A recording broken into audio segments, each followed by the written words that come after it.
ગુજરાતીઓ માટે માઠા સમાચાર છે। જી હા, ઓક્ટોબર મહિનો પૂરો થવા આવ્યો છે ને હવે આગામી 5 દિવસ ગુજરાતવાસીઓ માટે ભારે સાબિત થવાના છે, કારણ કે ફરી એક વખત વરસાદી સિસ્ટમ સક્રિય થઈ રહી છે ને તે સમગ્ર ગુજરાતને ગમરોડે તેવી સ્થિતિ છે।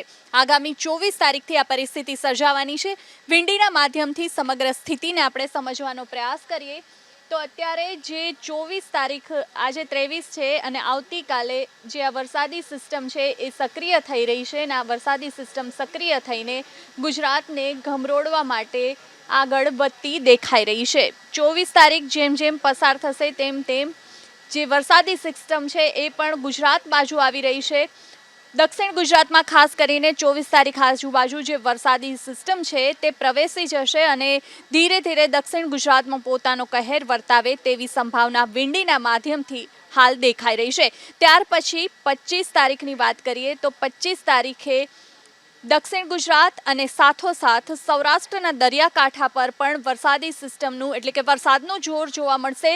મધ્યમથી ભારે વરસાદ વરસવાની સંભાવના વ્યક્ત કરાય છે। આ વિંડીના જે દ્રશ્યો છે એના માધ્યમથી વિંડીની જે સંભાવના છે તે આપને બતાવી રહ્યા છીએ। વેરાવળ છે, સુરત છે અને એની આસપાસના જે વિસ્તારો છે ત્યાં વરસાદી માહોલ સક્રિય થઈ જશે।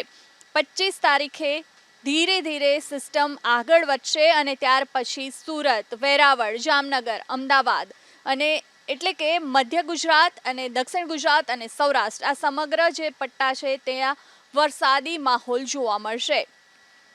25 તારીખ બાદ વાત 26ની તો 26એ ફરી એક વખત દક્ષિણ ગુજરાત અને મધ્ય ગુજરાત પર વરસાદનું વધારે જોર જોવા મળશે, જ્યારે સૌરાષ્ટ્રમાં વેરાવળ આસપાસના વિસ્તારો એટલે કે દરિયાકાંઠાના પટ્ટા પર વરસાદી માહોલ છવાયેલો રહેશે અને ત્યાર પછી 26 તારીખ સૌથી વધારે ભયાનક સ્થિતિ 26 તારીખે સર્જાઈ શકે છે, કારણ કે જે ચોમાસાની માફ કરશો જે સક્રિય સિસ્ટમ છે વરસાદી તે જામનગર, વેરાવળ, સુરત, અમદાવાદ અને ત્યાંથી થઈને સમગ્ર રાજસ્થાનમાં પણ વરસાદી માહોલ જોવા મળે તેવી સંભાવના છે। ખૂબ મોટી અને મજબૂત આ વરસાદી સિસ્ટમ બની રહી છે, જે રીતે વાદળો આગળ વધી રહ્યા છે અને જામનગરમાં તો રેડ એલર્ટની સ્થિતિ સર્જાઈ શકે તેવી પણ સંભાવના વિંડી વ્યક્ત કરી રહ્યું છે। 26 તારીખની આ સ્થિતિ આપણે બતાવી।